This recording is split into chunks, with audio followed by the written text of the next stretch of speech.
Chapitre 10. Les visites périodiques que je m'astreins à faire au professeur Antel sont un devoir de plus en plus pénible. Il est toujours à l'institut, mais on a dû l'enlever de la cellule assez confortable où j'avais obtenu qu'on le logeât. Il y dépérissait et avait de temps en temps des accès de rage qui le rendaient dangereux. Il cherchait à mordre les gardiens. Alors Cornelius a essayé un autre système. Il l'a fait placer dans une cage ordinaire, sur la paille, et lui a donné une compagne, la fille avec laquelle il dormait au jardin zoologique. Le professeur l'a accueillie en manifestant bruyamment une joie animale, et aussitôt ses façons ont changé. Il a repris goût à la vie. C'est en cette compagnie que je le trouve. Il a l'air heureux. Il a engraissé et paraît plus jeune. J'ai fait l'impossible pour entrer en communication avec lui. J'essaie encore aujourd'hui, sans aucun succès. Il ne s'intéresse qu'au gâteau que je lui tends. Quand le sac est vide, il retourne s'allonger auprès de sa compagne, qui se met à lui lécher le visage.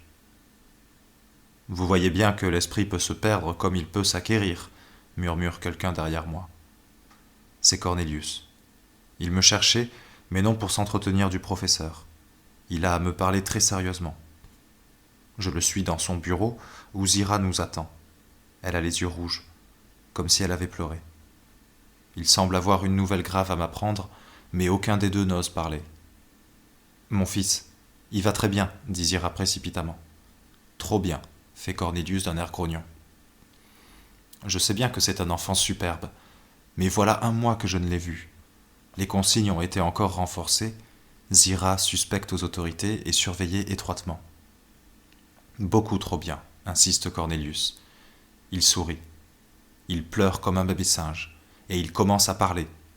À 3 mois ? Des mots d'enfant, mais tout prouve qu'il parlera. En fait, il est miraculeusement précoce. Je me rengorge. Zira est indignée par mon air de père béat. Tu ne comprends donc pas que c'est une catastrophe ? Jamais les autres ne le laisseront en liberté. Je sais de sources sûres que des décisions très importantes vont être prises à son sujet par le Grand Conseil, qui doit siéger dans 15 jours, dit lentement Cornelius. Des décisions graves ? Très graves. Il n'est pas question de le supprimer. Pas pour l'instant du moins. Mais on le retirera à sa mère. Et moi, pourrais-je le voir ? Vous, moins que tout autre. Mais laissez-moi poursuivre, continue impérieusement le chimpanzé. Nous ne sommes pas ici pour nous lamenter, mais pour agir.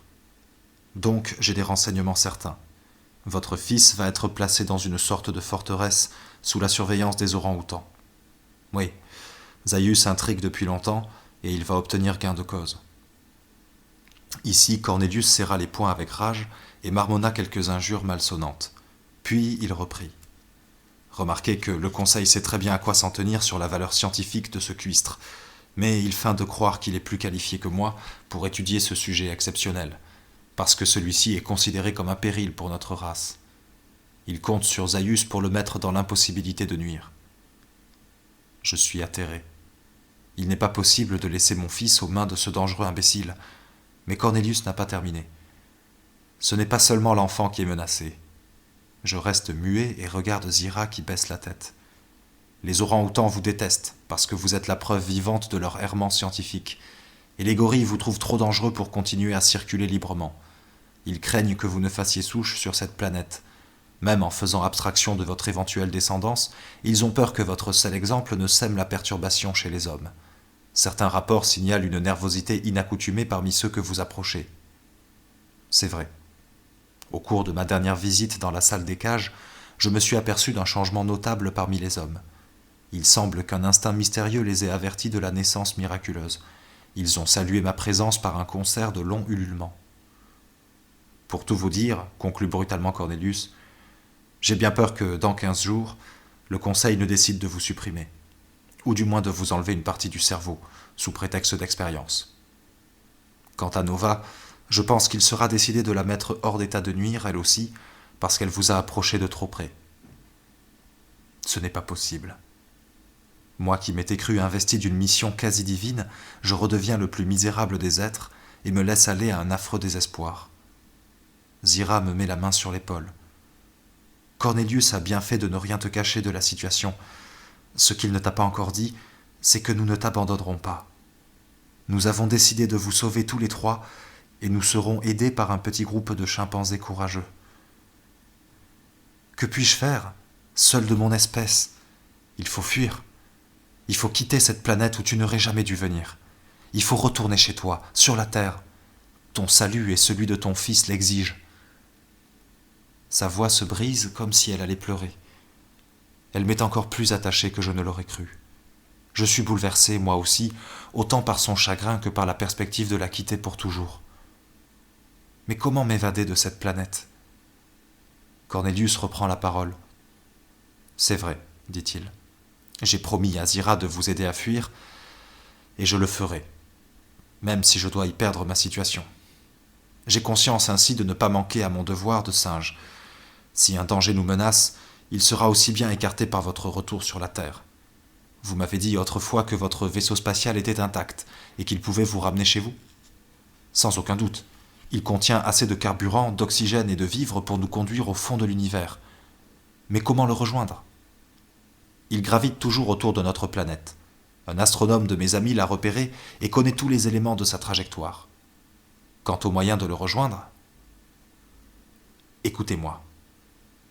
Dans 10 jours exactement, nous devons lancer un satellite artificiel habité, par des hommes, bien entendu, sur lesquels nous désirons expérimenter l'influence de certains rayonnements. Ne m'interrompez pas. Il a été prévu que les passagers seront au nombre de 3. Un homme, une femme et un enfant. Je saisis son dessin en un éclair et en apprécie l'ingéniosité. Mais que d'obstacles. Certains savants responsables de ce lancement sont des amis à moi, et je les ai gagnés à votre cause. Le satellite sera placé sur la trajectoire de votre vaisseau, et il sera dirigeable dans une certaine mesure. Le couple humain a été entraîné à effectuer quelques manœuvres, au moyen de réflexes conditionnés. Je pense que vous serez encore plus habile qu'eux. Car tel est notre plan. Vous substituez tous 3 aux passagers. Cela ne sera pas difficile. Je vous l'ai dit, j'ai déjà les complicités essentielles. L'assassinat répugne aux chimpanzés. Les autres ne s'apercevront même pas du tour joué. C'est bien probable, en effet. Pour la plupart des singes, un homme est un homme et rien de plus. Les différences entre un individu et un autre ne les frappent pas. Je vous ferai suivre un entraînement intensif pendant ces 10 jours. Croyez-vous pouvoir aborder votre vaisseau? Cela doit être possible. Mais ce n'est pas aux difficultés et aux dangers que je songe en ce moment. Je ne puis me défendre contre la vague de mélancolie qui m'a assailli tout à l'heure à la pensée de quitter la planète Sauror, Zira et mes frères. Oui, mes frères humains. Vis-à-vis de ceux-ci, je me fais un peu l'effet d'un déserteur. Pourtant, il faut avant tout sauver mon fils et Nova, mais je reviendrai. Oui, plus tard j'en fais le serment en évoquant les prisonniers des cages. Je reviendrai, avec d'autres atouts. Je suis si éperdu que j'ai parlé tout haut. Cornelius sourit. Dans 4 ou 5 ans de votre temps à vous, voyageurs, mais dans plus de 1000 années pour nous autres sédentaires. N'oubliez pas que nous avons aussi découvert la relativité. D'ici là, j'ai discuté du risque avec mes amis chimpanzés et nous avons décidé de le prendre. Nous nous séparons après avoir pris rendez-vous pour le lendemain. Zira sort la première. Resté un instant seul avec lui, j'en profite pour le remercier avec effusion. Je me demande intérieurement pourquoi il fait tout cela pour moi. Il lit dans ma pensée. « Remerciez Zira, dit-il. C'est à elle que vous devez la vie.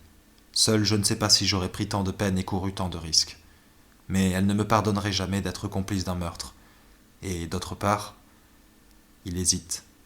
Zira m'attend dans le couloir. Il s'assure qu'elle ne peut entendre et ajoute très vite à voix basse. D'autre part, pour elle comme pour moi, il est préférable que vous disparaissiez de cette planète.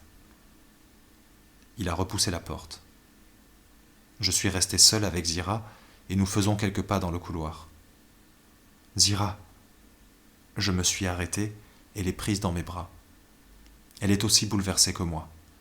Je vois une larme couler sur son mufle, tandis que nous sommes étroitement enlacés. Ah, qu'importe cette horrible enveloppe matérielle, c'est son âme qui communie avec la mienne. Je ferme les yeux pour ne pas voir ce faciès grotesque que l'émotion enlaidit encore. Je sens son corps difforme trembler contre le mien. Je me force à appuyer ma joue contre sa joue. Nous allons nous embrasser comme deux amants quand elle a un sursaut instinctif et me repousse avec violence. Alors que je reste interdit, ne sachant quelle contenance prendre, elle enfouit son museau dans ses longues pattes velues, et cette hideuse guenon me déclare avec désespoir, en éclatant en sanglots: Mon chéri, c'est impossible. C'est dommage, mais je ne peux pas. Je ne peux pas. Tu es vraiment trop affreux.